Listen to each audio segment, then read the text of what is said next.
دوستو السلام علیکم ورحمۃ اللہ وبرکاتہ۔ ایک کتنی بہترین بات کوٹ کر رہے ہیں یہاں پہ، کہتے ہیں کہ حقدار کو بھی دو اور ناحقدار کو بھی دو۔ چلو ہم اس بات کو سیکھتے ہیں کہ یہ حضرت کیا فرما رہے ہیں۔ ان کا نام کچھ بھی ہو سکتا ہے، یہ کوئی بھی ہو سکتے ہیں، ہمیں اس سے کوئی مطلب نہیں ہے، لیکن جو انہوں نے بات کہی ہے وہ عمل میں اپنی زندگی میں پرونے کے لائق بات ہے۔ تو اس لیے میں کہتا ہوں کہ ان کی بات کو سنا جائے اور اس کو سمجھا جائے اور اس کو اپنی زندگی میں عمل میں لایا جائے، تاکہ اس کا فائدہ جو ہے ہمیں بھی ہو۔ دیکھیں ملاحظہ فرمائیں۔ ہونا یا نہ ہونا یہ آپ کا ایشو ہی نہیں ہے، یہ سمجھاؤں آج آپ کو۔ میں دکان پہ بیٹھا ہوا تھا، میں نے بوتیک بنایا ہوا تھا۔ ایک بڈھا آدمی بات ماننے والا، میں نے لڑکے کو جو دکان کا تھا نا، وہ آپ کو قرآن تھا، میں نے سوال کر گیا اور واپس آ گیا۔ کہنا میں اسے جانتا ہوں، یہ مستحق نہیں ہے، یہ مستحق۔ میں نے کہا تو پیسے تو دیا نا پہلے، چونکہ یہ بتاتا ہوں۔ بات یہ ہے فاروقی، اللہ کے رسول کی مسلم اور بخاری کی حدیث ہے، صلی اللہ علیہ وسلم، حقدار کو بھی دو، نا حقدار کو بھی دو۔ حقدار کو بھی دو، نا حقدار کو بھی دو۔ یا رسول اللہ صلی اللہ علیہ وسلم، حقدار کو دینا تو سمجھ میں آ گیا، نا حقدار کو دینا سمجھ میں نہیں آیا۔ فرمایا اس لیے کہ جو تجھے ناحق مل رہا ہے وہ بند نہ ہو جائے۔ ہاں الحمدللہ۔ آپ میں سے کون ہے جو حق ادا کر رہا ہے اس کو مل رہا ہے؟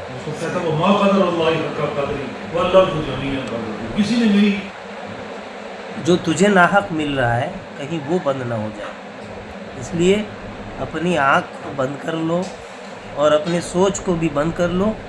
جو سامنے آتا ہے اسے جو میسر ہوتا ہے وہ دے دو۔ حقدار ہے، ناحق ہے، آپ یہ سمجھیں کہ آپ دے رہے ہیں کس کو؟ اللہ کو دے رہے ہیں، لہذا چھٹنی بند کر دیجیے۔ یہی بات یہ کہہ رہے ہیں کہ حقدار کو بھی دو، ناحق کو بھی دو، ہر کسی کو دو۔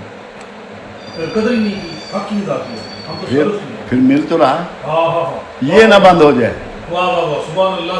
جب میں نے یہ حدیث پڑھی نا، میرے پاس اتنی لسٹیں تھی بیواؤں کی، یتیموں کی، غریبوں کی، اپنے علاقے کی، جو ہم کرتے ہیں، میں نے سب کو آگے بڑھا دی۔ میں نے کہا اب ہم نے چھانٹی نہیں کرنی، چھانٹی چھوڑ دی۔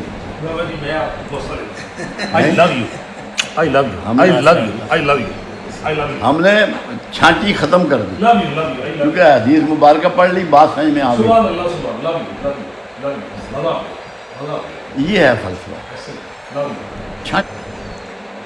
حدیث پڑھ لی، باتیں سن لی، کسی نے آپ کو سنا دیا، آپ سننا نہیں چاہتے تھے، کسی نے سنا دیا، کہیں سے کسی کے ساتھ بات کرتے ہوئے اللہ کے نبی کی حدیث سن لی، آپ کے گھٹی میں پڑ گیا، آپ کے ذہن میں آیا، کئی کتابوں سے آپ نے پڑھ لی، کسی اللہ والے سے سن لی، دوست اسنا سے سن لی، کہیں سے بھی اگر آپ کو حاصل ہو گیا ایک حدیث، تو اس پر عمل کرنا آپ کے لیے بنتا ہے۔ آپ اگر عمل نہ کریں گے تو پھر آپ کے لیے اس کا پکڑ ہوگا، اس کی پوچھیاری بھی ہوگی۔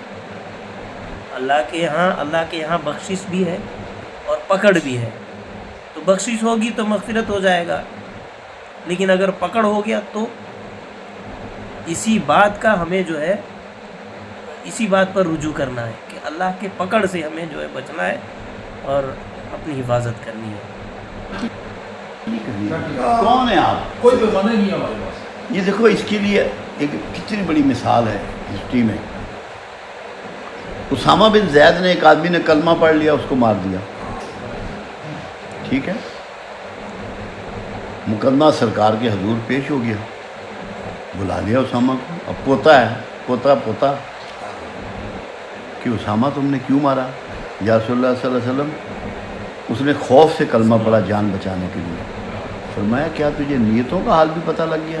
اللہ آپ کو کیا پتہ ہے کہ اس کے حالات کیا ہیں؟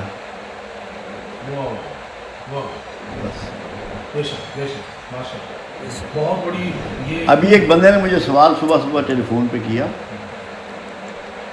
میں نے کہا دیکھو یار جو لوگ ہمارے پاس آتے ہیں نا وہ ہمارے محسن ہیں.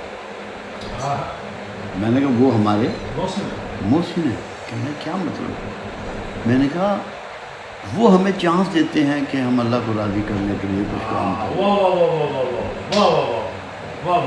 جی کیا بات ہے، کیا بات ہے. اگر وہ نہ آئیں تو میں سخیوں میں داخل کہاں سے ہوں گا؟ کیسے ہو جائے گا؟ کیا بات. جی واہ واہ واہ. یہ بات ایک دفعہ نا بڑی مزیدار کی اشفاق احمد مرحوم نے، بابا اشفاق احمد. کہنے لگے ایک پیر صاحب کے پاس ان کا مرید آیا چل کے گرمی میں کہیں دور سے، تو وہ لیٹے ہوئے تھے. انہوں نے کہا چل پنیاں کچھ. میں پسینے میں آیا ہوں، گرمی میں آیا ہوں، دھوپ میں آیا ہوں. جب اس کے دل میں یہ بات آئی تو انہوں نے کہا کہ بیٹا تجھے بھی ثواب ہو رہا ہے، مجھے بھی ثواب ہو رہا ہے. کہنا پنیاں میں کٹنا پیا تو یہ کس گل کا ثواب کرنا. انہوں نے پنڈلی پیچھے کر لی. انہوں نے کہا اب تجھے ثواب ہو رہا ہے. انہوں نے کہا یہ اب تو نہیں ہو رہا. انہوں نے کہا جو ثواب کا چانس دے رہا ہے وہ بھی تو ثواب ہے. مجھ میں ثواب ہے، مجھ میں ثواب. سبحان اللہ. واہ واہ واہ. جو مجھے بنا. ہاں بابا جی یہ اسی کانسیپٹ میں نا جم الکلیم ایک خوبصورت جملہ ہے. وہ کہتا ہے کہ ربا کیڑی غلطی ہوئی ہے، ربا کیڑی غلطی ہوئی ہے بوئے تے مسکین نہیں آیا. کیا پیاری. کیا خوبصورت سے انہوں بالکل یہ یعنی آپ کی اس گفتگو کو دو مصروں میں. گھروں کو منحوس کہا گیا. کس گھر کو؟ جہاں مہمان نہیں آتے. واہ واہ. منحوس ہے وہ گھر جہاں مہمان نہیں آتا، اور خوش نصیب ہے وہ گھرانہ جہاں مہمان آتا. مہمان آتے ہیں. واہ کوئی شک کوئی شک کوئی شک. بڑے بڑے یار سیدھے سیدھے. فاروقی صاحب ربا کیڑی غلطی ہوئی ہے بوئے تے مسکین نہیں آیا. ہوئے تے مسکین نہیں آیا. ربا کیڑی غلطی ہوئی ہے بوئے تے مسکین نہیں آیا. کیا بات. اور یہ آپ نے جو گفتگو کی یعنی پورے دو مصرے اس میں سنو. یہ وہ جو مسکین آیا بیسیکلی میرے لیے اگر سواب کا باعث بن کے آئے. ایسے مہربان ہے وہ. مہربان آتے ہیں اور قابل تسلیم ہو گئے. میں یہ اپنے عملے کو سمجھاتا ہوں کہ خدا کا واسطہ ہے ان کی رسپیکٹ کیا کرو. یہ تمہیں اللہ سے جوڑنے آئے ہیں. ایک سوال آیا سی کیا بات ہے. نبی کریم صلی اللہ علیہ وسلم کے کہ یہ کس طرح پتہ چلے گا کہ اللہ اس طرح کی ہے. آپ صلی اللہ علیہ وسلم عصبیت جو ہے نا وہ ایمان کو کھا جاتی ہے. عصبیت. یاد رکھیے گا. عصبیت نسل کی ہو، گروپ کی ہو، مسلک کی ہو اور حالات کی ہو، کوئی بھی ہو. کوئی بھی تعصب ہو. کیونکہ تعصب جو ہے نا یہ دل کو سیاہ کر دیتا ہے. سیاہ دل میں اللہ کا نور نہیں ہوتا. نہیں آ سکتا. نہیں ہو سکتا. ختم اللہ علیہ قلوبہم. کوئی شک. جو آفاقیت ہے نا وہ عصبیت کی موت ہے. آفاقیت کہ اللہ کا پھول سب کو خوشبو یکساں دے رہا ہے، تمیز کر رہا ہے نیک و بد کی. نو نو نو. اللہ کا شہد سب کو شفا دے رہا ہے، دے رہا ہے. ڈاکو کو بھی دے رہا ہے، ہر ایک کو دے رہا ہے. اللہ کا سورج سب کو روشنی دے رہا ہے. سب کو دے رہا ہے. کیا بات ہے. آفاقیت اگر آپ کے اندر سوچ میں آ گئی تو آپ امر ہو جائیں گے، ورنہ نہیں ہو. میں ایک دفعہ اگر بات بتاؤں، نام نہیں لوں گا. بینک میں تھا ایک لڑکا، الائٹ بینک میں تھا. میں اس وقت مسلم بینک میں تھا، دینا. میری گاڑی میں ہی میں اس کو ساتھ دے کے جاتا تھا. وہ بھی مینیجر تھا. میں نے بڑے اپنے پیروں کی بڑی تعریف کرتا تھا. میں نہیں بتاؤں گا کون پیر، یہ نہیں میں بتاؤں گا. ہاں صحیح بات. میں نے اس سے ایک دن سوال کیا. میں نے کہا تیرے پیر صاحب کے پاس کون آتا ہے؟ تیرے پیر صاحب کے پاس کون آتا ہے؟ کہتا ہے سنی مسلمان، یعنی کہ بریلوی. میں نے کہا یار اب مجھے یہ تو بتا اللہ کس کا ہے؟ اللہ کس کا ہے؟ چپ رات ہو گئی. پھر کہتا ہے سب کا. میں کہا رسول کس کا ہے؟ پھر سوچنا پڑ گیا. کہتا ہے سب کا. میں کہا تیرے پیر کے پاس صرف سنی آتے ہیں تو وہ ولی کیسے ہو گیا اگر اس کے پاس سب نہیں آتے؟ واہ واہ واہ. ولی ہونے کے لیے، درویش ہونے کے لیے تو ضروری ہے کہ سب آئیں اس کے پاس. سب آئے نا. ایک مخصوص گروپ آ رہا ہے تو وہ ولایت کدھر آ گئی؟ واہ واو واو جی جی واہ. آئی سمجھ میں نہیں آئی. آ گیا جی. دیکھو گروہ ٹوٹا کہ نہ ٹوٹا جی؟ ہاں. ٹوٹ گیا نا گروہ.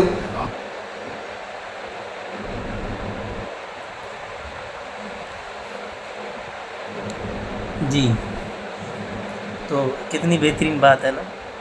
اگر ہم ان 2-4 باتوں کو سمجھ لیں اور اس پر عمل کرنے کی کوشش کریں تو کیا ہی بہتر ہو جائے. اب رمضان کا مہینہ سامنے آ رہا ہے تو ایسے بابرکت مہینے میں یہ چھٹنی نہ کرے، جو سامنے آیا اسے دے دے، اللہ کے لیے اسے دے تاکہ اللہ بھی آپ کے روزی روٹی میں اضافہ کرتا رہے، آپ کے یہاں خوشحالی، برکتیں، رحمتیں، اللہ کے نزول ہوتے رہیں.